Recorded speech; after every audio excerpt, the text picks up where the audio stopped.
Le ministère de la Défense, en partenariat avec la Cameroon Radio and Television, présente Honneur et Fidélité. The magazine of sensitization, information and education on activities of the Defense Forces.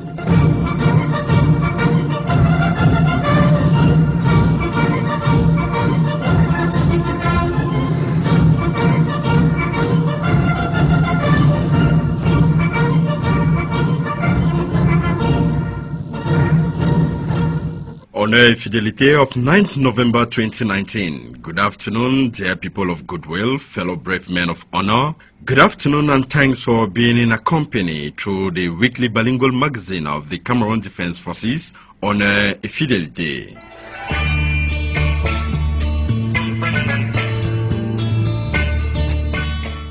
Honor and Fidelity, the most trusted platform wherein we bring to you nothing less than the insight on issues of the Defense Forces and the activities of the High Command.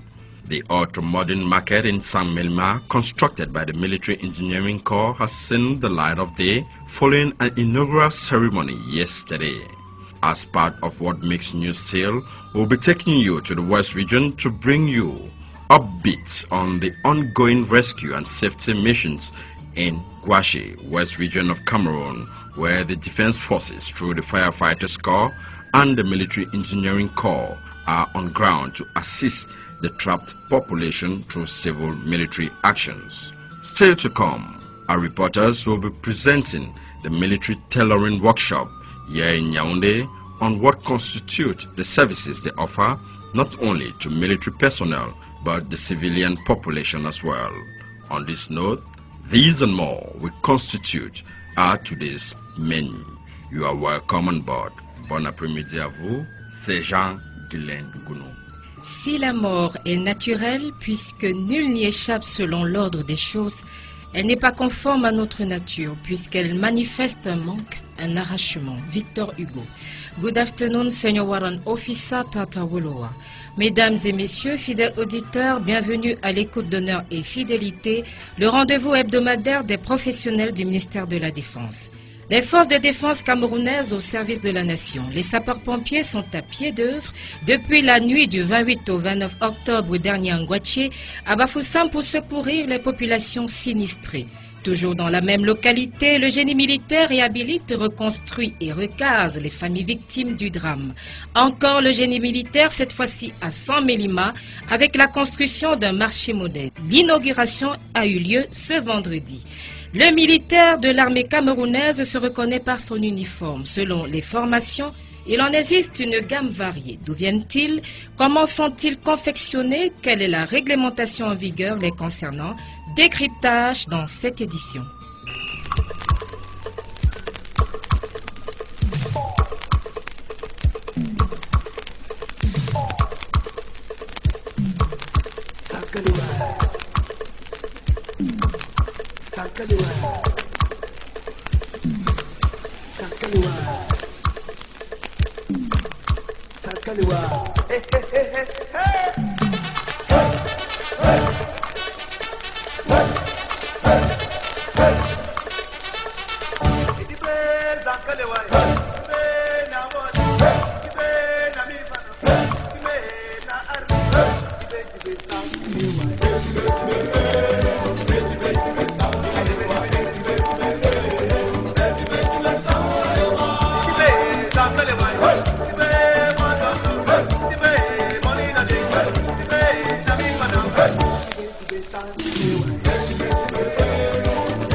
Honneur et fidélité du samedi 9 novembre 2019, l'éditorial du capitaine de frégate Cyril Sèche à Tonfa Guémo, chef de division de la communication au ministère de la Défense.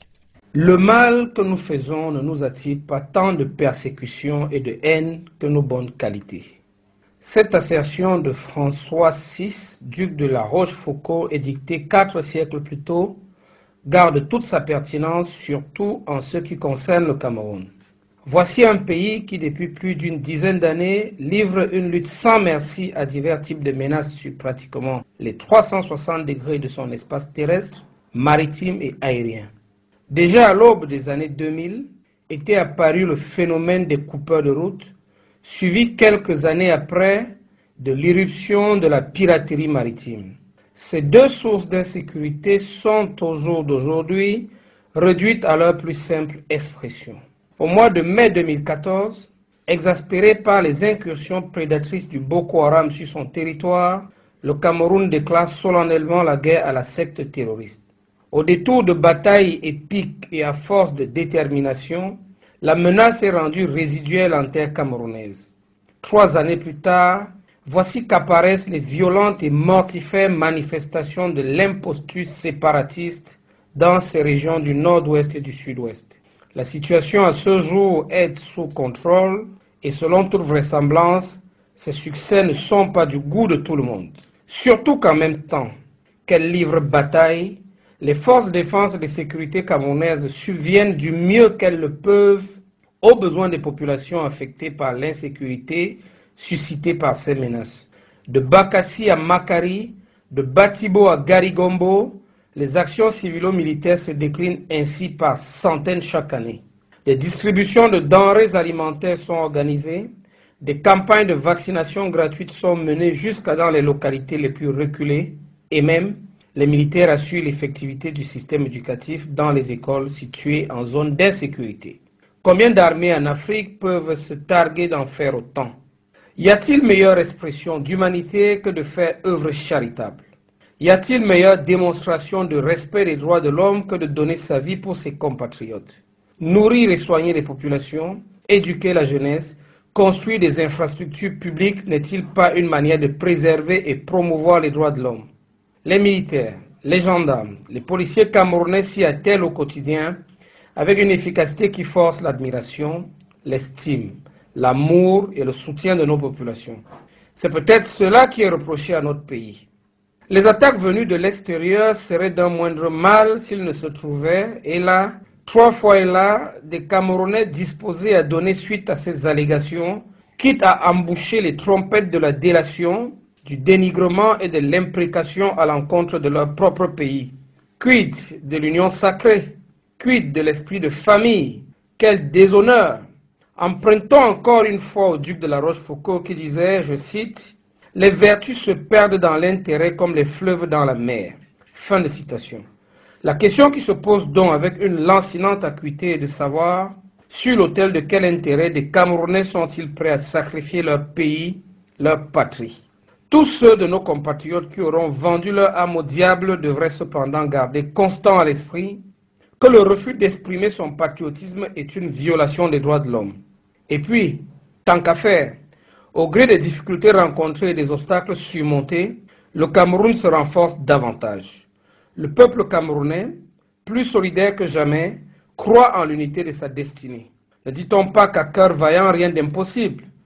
Nous disons, nous aussi, qu'impossible n'est pas camerounais. Allez, à samedi prochain. Our English editorial this 9th day of November 2019 with Major Ewome Medang Matha, Head of the Communication Unit in the Communication Division. Good afternoon, Major. Good afternoon, Senior Warrant Officer.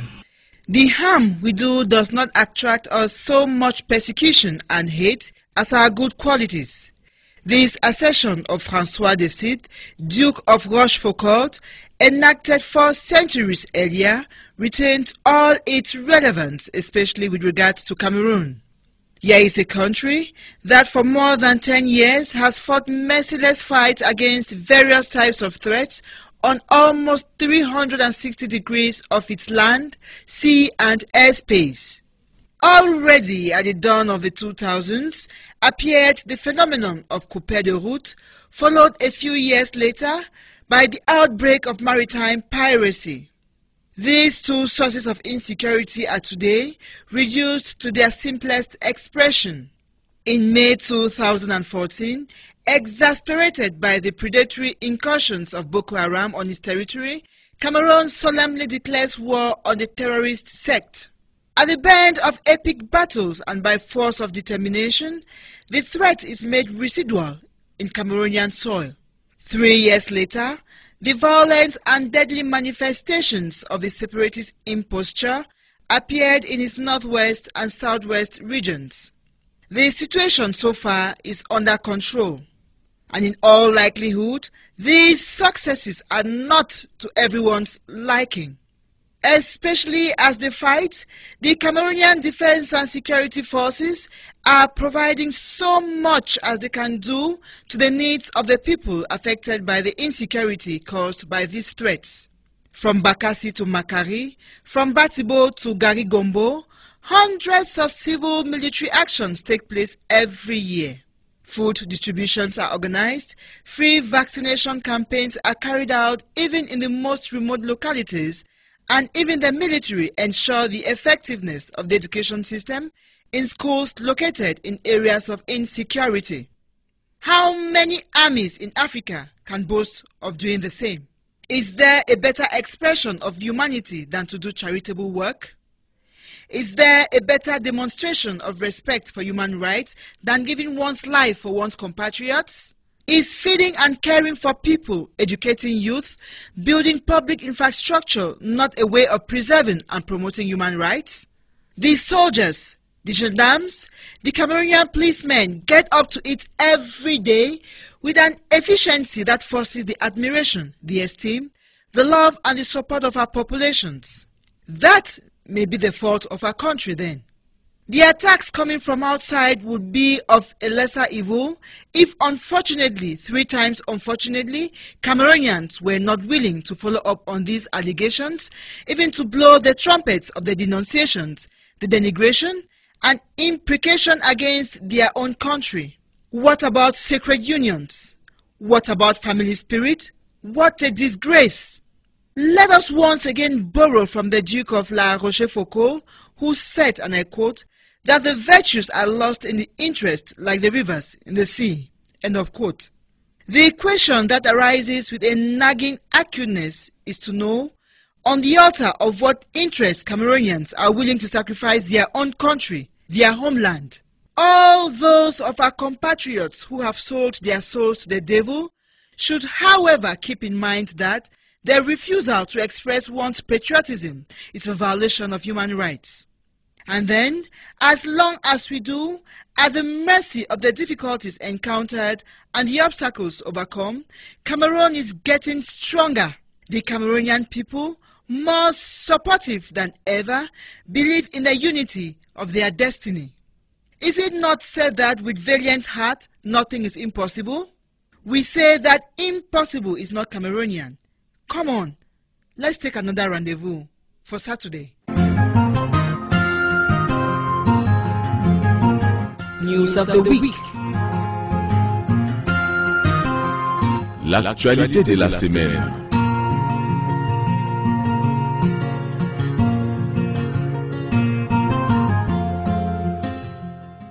Good afternoon once more. You're welcome on board on a Fidelity broadcast over the most trusted media, CRTV, the heart of the nation. We'll open our dossier evenementiel, no doubt, on a sad note, as the country is still in a state of dilemma following the landslide incident that occurred on the 28th, breaking the 29th of November in the locality of Guaché, Bafoussam, West Region. The incident was a bitter pill to swallow, as many families perished, wounded, and their houses destroyed. The head of state and commander-in-chief of the armed forces, President Paul Biya, didn't fold his arms in regard to this inevitable situation. To this, he dispatched some members of government with profound messages of condolence to the affected population, accompanied by financial assistance. While on the field of action, the Firefighters Corps and the Military Engineering Corps, out of their traditional mission, are engaged in rescue and safety missions, which falls in line with civil military actions. Sergeant Guylaine Gounou. Vous faites bien de le mentionner, Seigneur Warren Officer. Ils étaient présents avec leurs couteaux-pinces, leurs lampes, leurs tuyaux ou leurs tenailles en tenue de feu, travaillant d'arrache-pied pour sauver les vies et extirper des décombres 11 rescapés et 43 corps. Eux, ce sont les vaillants soldats du feu de la 502e compagnie d'incendie de sapeurs-pompiers de Bafoussam. Ces hommes et femmes sont venus voler au secours des victimes de l'éboulement du terrain survenu dans la nuit du 28 octobre à Ngouaché, dans le 3e arrondissement de Bafoussam. Adjudant-chef Betchem, vous revenez sur cet événement malheureux qui aura connu un soulagement grâce à nos forces de défense. Effectivement, c'est Jean-Guylaine Gounou, dans la douleur partagée, l'armée camerounaise, dans son indissoluble lien armée-nation, pleure toujours ces morts de Gouachi. Ainsi, l'apport des forces de défense voit leur intervention pendant cette catastrophe du 28 octobre 2019 à Gouaché par l'entremise du Corps national de sapeurs-pompiers est venu confirmer l'indissolubilité de ce lien. Lorsque survient ce glissement de terrain aux environs de 23 heures passées de 25 minutes à Gouaché, arrondissement de Bafoussam 3, la 502e compagnie d'incendie de secours, qui relève du 50e groupement de sapeurs-pompiers, va immédiatement se projeter à travers son premier échelon sur le lieu d'intervention. Précisons que cet échelon aura été retouché au vu de la gravité de l'intervention. Le véhicule de secours aux victimes, qui initialement prend 4 hommes, a été renforcé, ainsi que le véhicule d'intervention divers à 2 hommes qui est également parti avec le renfort en personnel et en matériel. Les instructions du général de brigade Mahamad Ahmed, commandant le Corps national de sapeurs-pompiers, ont été formelles. Suite au compte rendu du commandant du 50e groupement de sapeurs-pompiers sur ce glissement de terrain, survenu la nuit, j'ai instruit le commandant des opérations de secours, premièrement de prendre des renseignements auprès des survivants qu'il rencontrera sur le terrain, sur le recensement exact des victimes potentielles. Deuxièmement, de procéder pour la recherche des victimes selon la marche d'opération de sauvetage d'éblèvement et d'effectuer des recherches approfondies afin de localiser les victimes non visibles et de procéder à l'enlèvement sélectionné puis généralisé des décombres. Enfin, de travailler en synergie avec tous les autres intervenants, les autres forces de défense et de sécurité, et de rendre compte à tout instant à l'autorité administrative, directeur des opérations de secours et à sa hiérarchie que nous sommes. Une fois sur les lieux, les informations recueillies auprès des populations présentes faisaient état de 50 personnes et 11 maisons ensevelies dans les décombres de ce mouvement de terrain. Aussitôt, la première action des secours sera organisée pour établir un périmètre de sécurité afin de mettre l'expertise des sapeurs-pompiers à la disposition des populations qui ne savaient comment procéder à la fouille. La police et la gendarmerie vont peaufiner ce périmètre de sécurité pour écarter tous les badauds qui pouvaient profiter de la situation à d'autres fins. L'arrivée de l'autorité administrative, notamment le gouverneur de la région de l'Ouest, vers 4 du matin, a encore allégé la tâche des soldats du feu par la réquisition des pelles excavatrices pour des fouilles plus en profondeur dans une parfaite synergie avec les populations.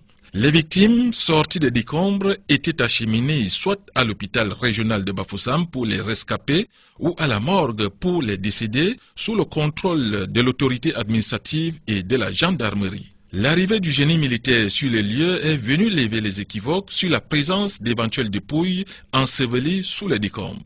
Quand le génie militaire est arrivé, c'était cette population-là qui disait que bon, pour que les doutes soient levés, il fallait qu'on fouille à certains endroits particuliers que eux-mêmes avaient ciblés. Et avec le génie militaire, nous sommes tombés d'accord comme quoi il fallait à tout prix lever tout point de doute chez cette population-là qui parfois véhiculait certains messages comme quoi les unités de force de maintien de l'ordre ont abandonné le site, ainsi de suite. Tous les doutes ont été levés que la population à nos jours est satisfaite du travail qui a été fourni par les forces de maintien de l'ordre. Mais il faudrait surtout retenir que cette population a été d'une aide assez élogieuse.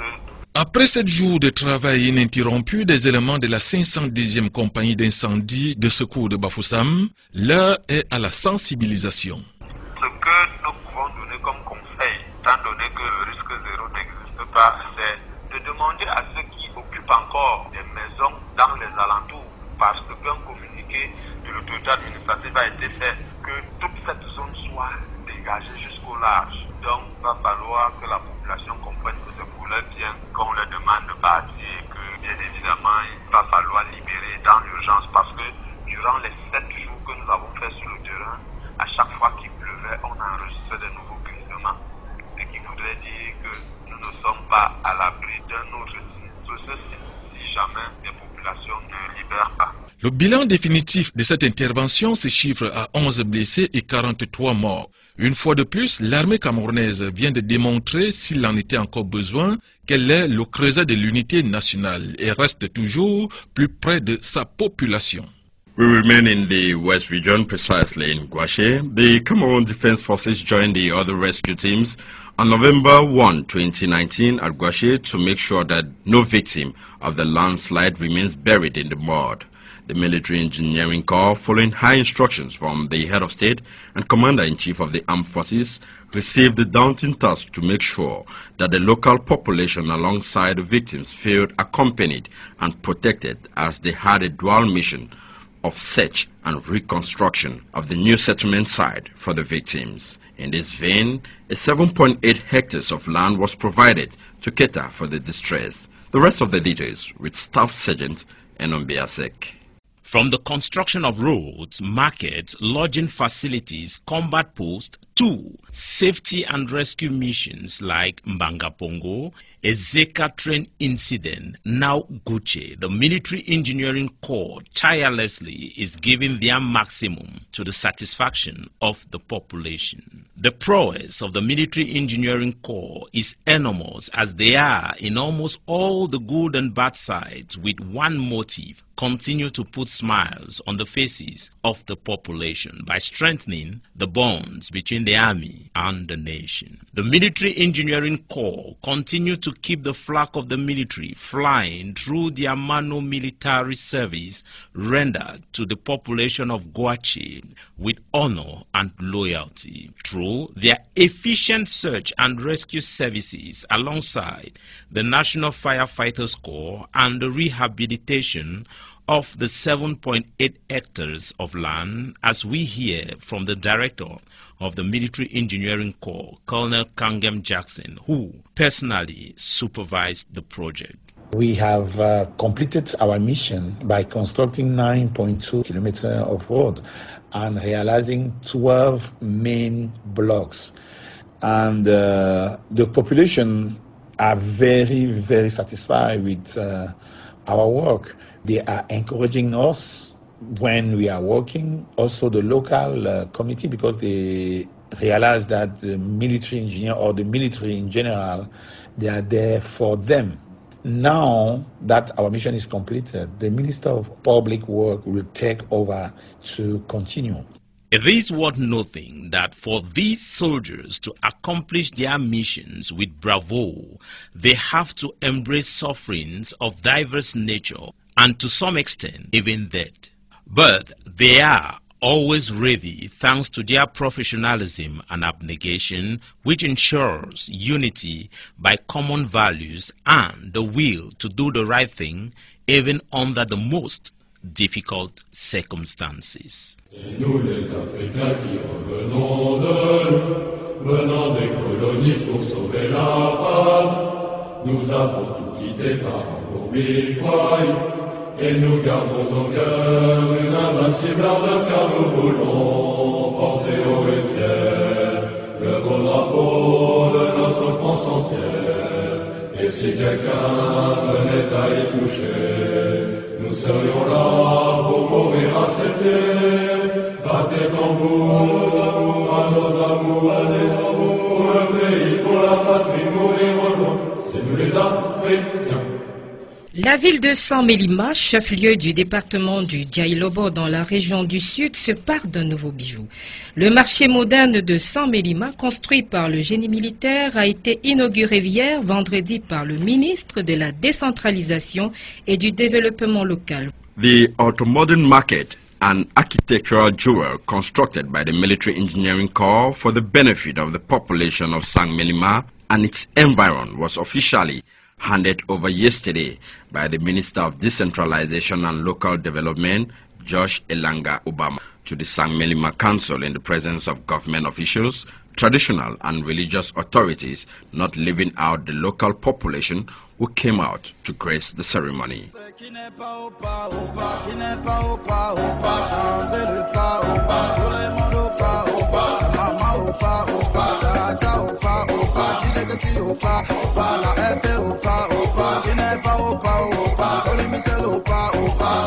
Opa,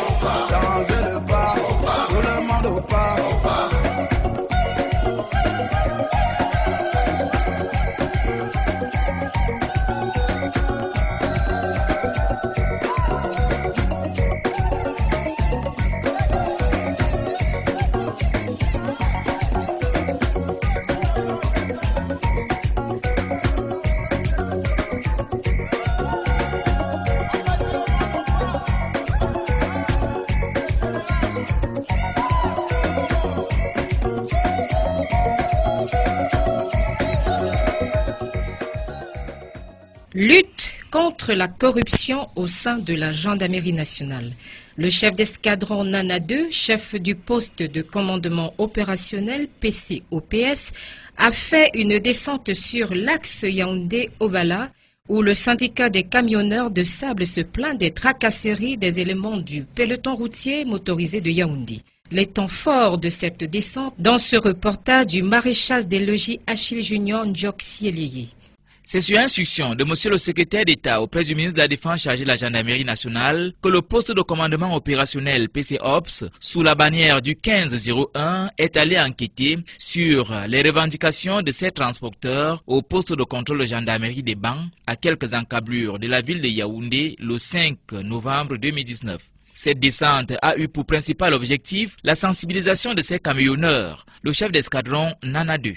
Nous nous trouvons en ce moment à Ebang, à hauteur du poste de contrôle du peloton routier motorisé de Yaoundé. Et ceci pour sensibiliser les camionneurs de sable sur la nécessité d'avoir une documentation complète avant toute mise en circulation de leur camion. Alors cette descente fait suite à une enquête prescrite par Monsieur le secrétaire d'État après que ces camionneurs se soient plaints des tracasseries subies sur cet axe. À l'issue de notre enquête, nous sommes rendus compte que le fait pour ces camionneurs de ne pas être en possession de toute la documentation complète nécessaire à la mise en circulation de leur camion faisait le lit des échanges peu orthodoxes entre ces derniers et les gendarmes. Pour M. Ambono Noah, vice-président de ce syndicat, il est question de sanctionner ceux des camionneurs qui ne sont pas en règle et laisser circuler tranquillement ceux qui le sont. Le syndicat chauffeur se plaint qu'en partant de la brousse, il débourse environ une trentaine de mille pour arriver avec le sable à Yaoundé. Ce qui fait des dépenses énormes. Ça fait qu'au niveau des contrôles, il y a d'autres qui prennent 5 000, d'autres prennent 3 000, d'autres 2 000. Donc avec ça, ils n'arrivent pas à joindre les deux bouts. C'est pour cette raison que nous nous sommes plaints au niveau de la gendarmerie. Les transporteurs en infraction se sont engagés à se mettre en règle pour éviter de se frotter à la loi. Je suis conducteur de camion. Oui. Et si je suis encore là, c'est du fait que je n'avais pas la carte bleue. Mais je crois que je suis tout simplement ignorant parce que j'ai vu licence d'exploitation dans le dossier. Je n'ai pas su qu'il y avait une autre licence qu'on appelait encore carte bleue. On m'a pris parce que je n'ai pas de certificat de transport. Quels sont vos rapports avec les gendarmes en route? C'est pour nous vraiment demander sans risque le dossier pour que nous on soit en règle en route. Le constat fait pour ces quelques heures en route avec les routiers a montré que la plupart des camionneurs ne possèdent pas de pièces afférentes à la mise en circulation de leurs véhicules. D'autres n'ont même pas de permis de conduire. Par exemple, sur 15 camions contrôlés, seulement 3 ont pu présenter la documentation exigée. S'il est vrai que la gendarmerie nationale est résolue à stopper le phénomène de corruption et la prévarication au sein de l'arme, il est d'autant plus vrai que les usagers doivent changer de comportement et s'arrimer aux règles.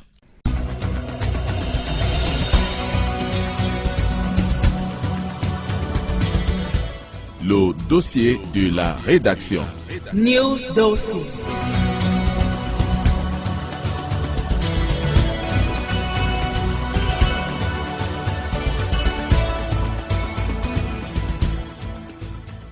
Vous êtes toujours sur Honneur et Fidélité. Le droit international humanitaire définit un combattant comme une personne appartenant à une armée régulière ou non, s'identifiant par des signes conventionnels couramment utilisés et conformes au droit de la guerre. Parmi ces signes viennent en bonne place les insignes et les uniformes militaires. Chaque personnel, quelle que soit sa spécialité, doit revêtir la tenue de son armée d'origine. Au ministère de la Défense, l'atelier de confection de la réserve logistique des armées et de la gendarmerie est une unité spécialisée de production, mais aussi un centre de formation. Yes, Jens, you said it all. While feasibility studies are ongoing to optimize the equipment, the conceptualization, designing and sewing of military uniforms has not gone to a halt at the military tailoring workshop here in Yaoundé. A strategic service placed under the direct authority of the Logistic Reserve of the Armed Forces and the National Gendarmerie, abbreviated RELAC, This service is reputed in the sewing and distribution of military uniforms according to the law enforced by the rules and regulations governing the Cameroon Defense Forces. Melo Shari Fesewopea took interest in the chain of fabrication of military attires. Her report.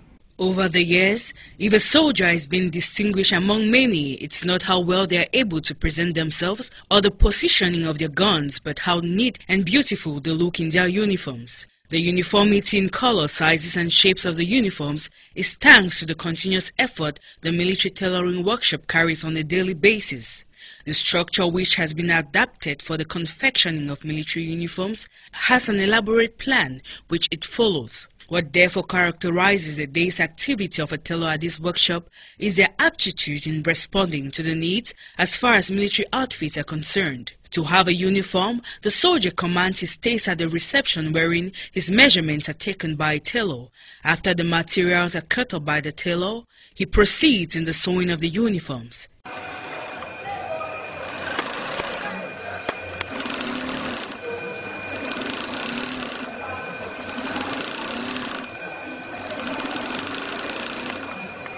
And upon completion, the uniforms are taken back to the reception with name affixed on them in order to avoid confusion. Furthermore, Senior Warrant Officer, one thing to note here is, aside from sewing individuals' uniforms, they usually receive commands from the different corps that constitute the defense forces. These demands mostly come up ahead of festive periods or for training purposes. If these demands are reached, they are stored up in a warehouse for onward distribution. Conclusively, Senior Warrant Officer, soldiers should not be degraded in their military uniforms away, for it represents the love they have for their country and the sacrifices millions of other soldiers around the world do every day to protect the freedom we enjoy. On reconnaît le militaire par son uniforme. Confectionné de manière particulière, il est un vêtement qui entre dans la composition de la tenue militaire, arboré selon la circonstance et selon le grade. Sergent Tapp, vous êtes allé en investigation à la réserve logistique des armées et de la gendarmerie et vous nous présentez ici la chaîne de production des uniformes de l'armée camerounaise. Tout militaire, comme vous l'avez si bien dit, se reconnaît par un uniforme, lequel le distingue d'une manière particulière selon son pays d'origine ou encore son appartenance à une composante des forces de défense de son pays. Selon la circonstance, il en arbore différents types dont la production reste encore floue dans les esprits des uns et des autres. Cette tâche qui incombe à la réserve logistique des armées et de la gendarmerie, une structure du ministère de la Défense dont l'une des missions est de pouvoir fournir et gérer les stocks d'effets d'habillement, respecte toute une chaîne de production. Le capitaine de frégate Biliga Adolphe Olivier, chef de la réserve logistique des armées et de la gendarmerie. Nous avons un atelier qui est dénommé atelier central de confection. Comme son intitulé l'indique, a pour mission principale de confectionner les effets d'habillement pour les personnels militaires principalement. Pour les personnels militaires, je veux dire l'armée camerounaise, les armées de la gendarmerie. Et lorsque la demande est faite et les autorisations sont obtenues, on peut aussi fournir aux armées des pays amis dans la sous-région. Ça s'est fait, mais depuis un certain temps, avec les difficultés que nous connaissons, on ne le fait plus, mais on l'a souvent fait. Cette production, qui n'est pas exclusive à cet atelier, emprunte aussi d'autres canaux pour le ravitaillement de nos personnels. L'atelier central, actuellement, je peux situer sa production à peu près à 20% de nos besoins. Pour le moment, la grande partie de ce que nous consommons vient des commandes auprès des partenaires étrangers. Donc 80% de nos effets d'habillement viennent de l'étranger. Ces pourcentages ne sauraient demeurer ainsi car, comme la nation, notre armée dont le professionnalisme pourvu d'une forte technicité en pleine effervescence devrait à long terme contribuer à inverser cette tendance.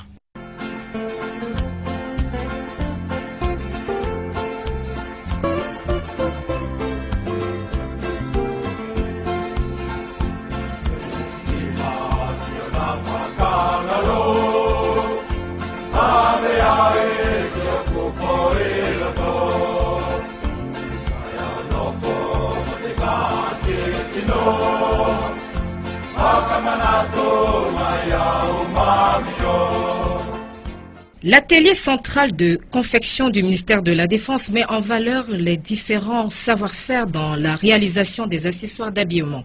Patrick Kevin Follon, faites-nous une présentation de cette unité de fabrication. L'histoire d'un lieu important d'expérimentation du savoir-faire, mais encore et surtout un véritable rassemblement des talents et des aptitudes.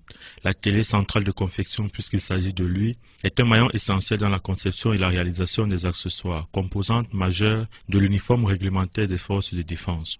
Créée dans les années 1990 et réorganisée en 2008, la réserve logistique des armées de la gendarmerie est un service qui comporte en son sein une unité importante de production et de maillage des savoir-faire et savoir-être.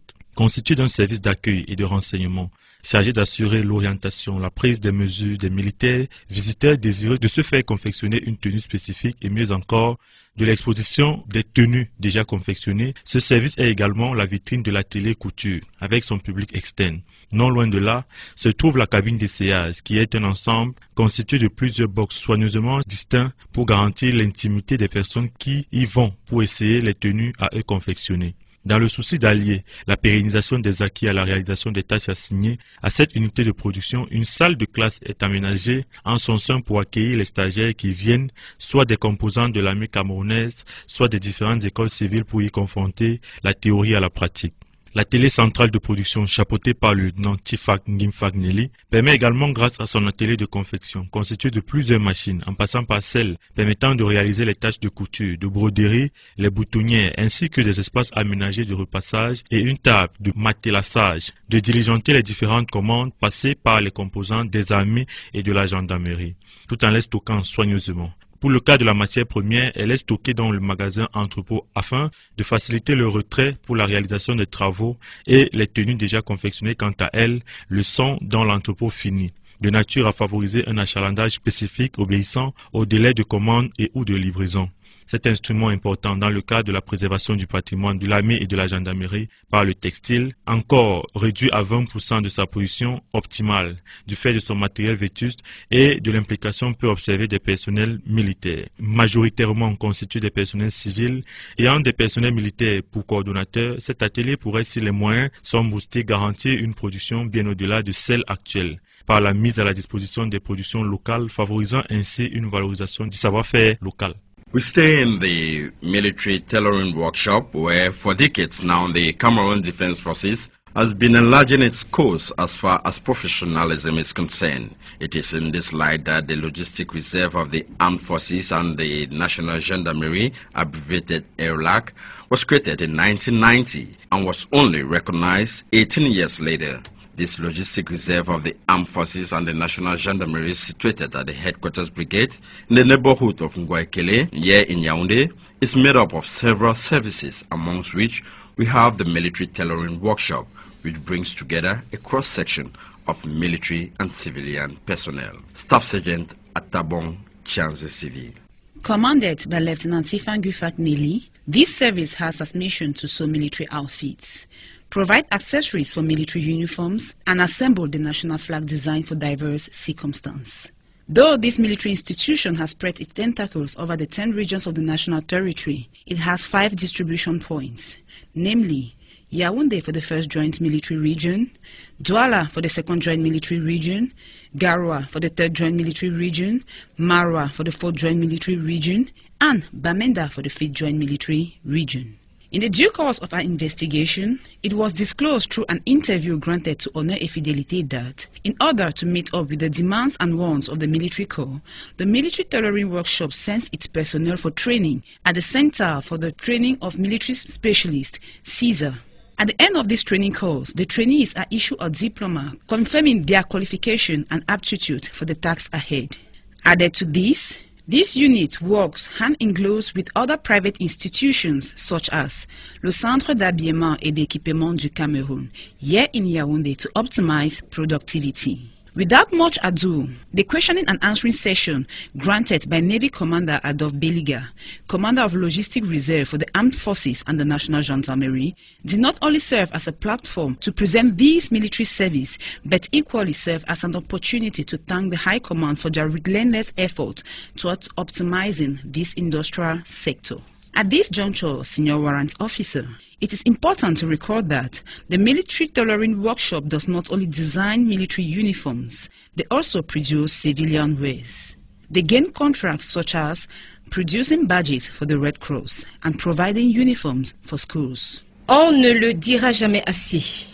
Le port de l'uniforme militaire reste sacré. Ceci souligne à suffisance l'importance du respect des normes édictées en la matière. Au rang de celles-ci trônent évidemment les dispositions contenues dans le règlement de discipline générale RDG. Mais pour en savoir davantage, nous sommes allés rencontrer l'une des figures de proue de la lutte contre l'anarchie dans la confection et le port des tenues. Le directeur des affaires administratives et réglementaires, le colonel Sonny Joseph Adjan, revient sur la réglementation relative au port des tenues dans notre armée. Il est nécessaire de faire la distinction entre un uniforme militaire et la tenue militaire. Un uniforme militaire est un ensemble de faits réglementaires réservés à une catégorie de personnel, confectionné suivant certaines spécifications en termes de tissu, couleur et coupe, et dont le caractère militaire et national sont affirmés par des attributs ou insignes nettement définis. Bref, en terminologie militaire, l'uniforme désigne l'habillement militaire et est propre à chaque arme. La tenue militaire, quant à elle, est un ensemble de pièces d'uniforme dont la composition est fonction des circonstances. La tenue est donc une composante d'un uniforme. Notre réglementation contenue dans le règlement de discipline générale en ses articles pertinents ne fait pas une distinction entre les deux. Par exemple, l'article 54 est intitulé « Tenue militaire » et précise dans cette disposition que tout militaire en service doit porter l'uniforme. Donc, nous parlerons indistinctement de deux, l'essentiel étant de savoir ce que la réglementation prévoit en termes de port de tenue militaire ou uniforme. Le règlement de discipline générale, d'une manière exhaustive, en ses articles pertinents et notamment les articles 53 à 59 et son annexe 2, précise la nécessité de port de tenue, les différents types de tenues, les composantes de chaque tenue, les circonstances de port de tenue, y compris les attributs et même les interdictions. Tout en renvoyant chaque militaire à se conformer à cette disposition, il est judicieux de retenir ce qui suit. Primo, la tenue doit être uniforme et réglementaire, car la stricte correction de celle-ci contribue au prestige des forces de défense et justifie la fierté et le respect que l'uniforme doit inspirer. Secondo, la surveillance de la tenue est en conséquence une responsabilité permanente des chefs militaires à tous les échelons de la hiérarchie. Et la tenue ne doit comporter que les attributs ou les effets réglementaires tels que prévus par les textes connus de tous. Car au moment de l'incorporation, chaque militaire est instruit par rapport à ces effets. Chaque personnel, que ce soit dans chaque spécialisation, porte la tenue de son arme d'origine. La direction des affaires administratives et réglementaires est le garant de la réglementation et de la légalité. Donc nous sommes là pour appliquer les textes. Donc nous allons seulement réciter ce que le texte dit. Et notamment l'article 54 du règlement de discipline générale précise les types de tenues militaires qui sont au nombre de 9, à savoir la tenue de gala, qui est exclusivement réservée aux officiers. Elle se porte à l'occasion des soirées de gala et des banquets officiels. La tenue de soirée est réservée exclusivement aux officiers. Elle est portée dans les mêmes circonstances que la tenue de cérémonie lorsque la manifestation, la cérémonie ou la réception se prolonge normalement après 21 heures. La tenue de cérémonie est réservée aux officiers et élèves officiers et elle est portée à l'occasion des cérémonies de manifestation relevant un faste particulier comme la fête du 20 mai, etc. Et c'est communément appelé vareuse. La tenue de sortie ou tenue de ville est portée en dehors des services courants dans toutes les manifestations pour lesquelles le port de la tenue de cérémonie ou de soirée n'est pas exigé. Il faut faire deux précisions ici. D'abord, lorsque les tenues de cérémonie ou de soirée sont exigées pour les officiers, les sous-officiers portent la tenue de sortie ou de ville, prosaïquement appelée vareuse. 2. Les militaires de rang ne portent pas la vareuse, mais les chemises de couleur propre à leur arme d'origine, sauf les militaires de rang de la marine, dont la spécificité de leur tenue est prescrite dans les dispositions du paragraphe 4 de l'annexe 2. La tenue de travail est portée par tous les personnels dans les circonstances quotidiennes de la vie professionnelle. Elle est communément appelée saharienne pour les officiers et tenue de travail tout court pour les autres. Les tenues suivantes sont encore plus spécifiques parce que leur port dépend des conditions de travail ou de la mission. Il s'agit de la tenue de servitude ou de corvée, comme le nom indique, la tenue de campagne, la tenue de parade et la tenue de sport.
Fraternity Page.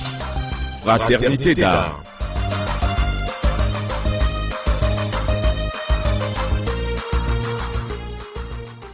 Les clubs de volleyball dames et messieurs des forces armées et police FAP se hissent au sommet de la zone 4.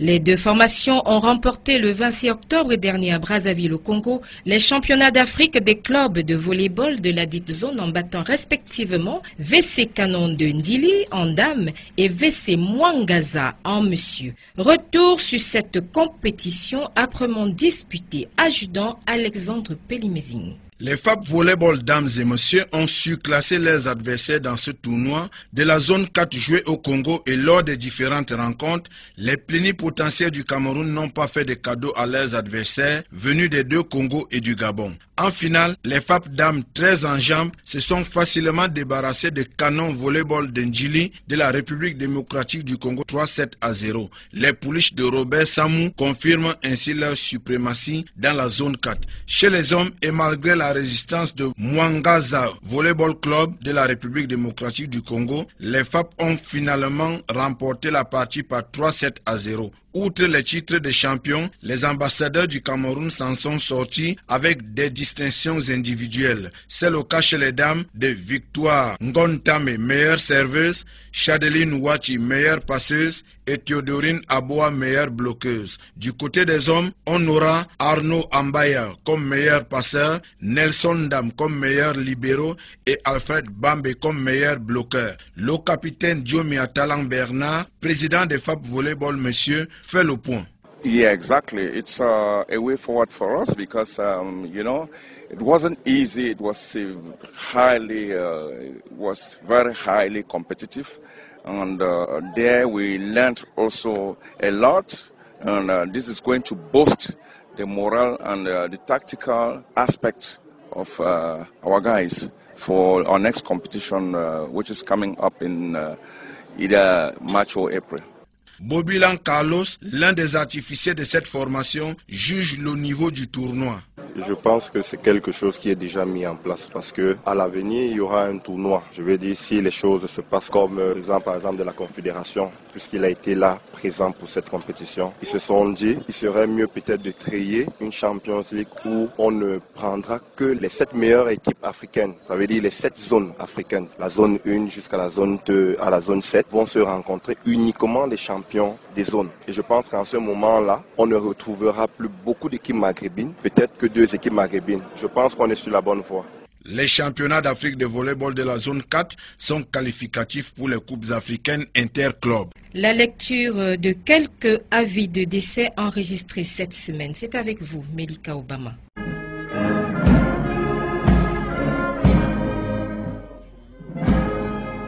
Le lieutenant Kemo Blaise, commandant la première compagnie de protection du bataillon des fusiliers de l'air de la base aérienne 101, son épouse et les enfants ont la douleur de vous faire part du rappel à Dieu de leur mère, belle-mère et grand-mère, la nommée Metu Marie, survenue à Douala le 23 octobre 2019 des suites de maladie. programme. Du lundi 25 novembre au mercredi 27 novembre, recueillement tous les soirs à son domicile-ci au Carrefour Casino New Belle Douala. Jeudi 28 novembre 2019, 14h, levée de corps à la morgue de l'hôpital de district de New Belle. 15h, messe à la paroisse Notre-Dame des Sept Douleurs. 17h, installation de la dépouille à son domicile. 20h, veillée et animations diverses. Vendredi 29 novembre 2019, 4h, départ du cortège pour le village Batié-Diogou. Samedi 30 novembre 2019, 11h, enterrement. L'adjudant-chef Tindo Marius, en service à la division de la communication du ministère de la Défense, a le regret d'annoncer aux amis et connaissances le décès de sa mère, survenu le 5 novembre 2019 à l'hôpital militaire de Yaoundé des suites d'une longue maladie. Le programme des obsèques sera communiqué ultérieurement. Le colonel Tanguy Charles Tché, inspecteur des armées, annonce le décès du colonel docteur retraité de la gendarmerie nationale, Guafor Tanguy Walter, survenu le 4 novembre 2019 à Bafout Abamenda de suite de maladie. Le programme des obsèques sera communiqué ultérieurement.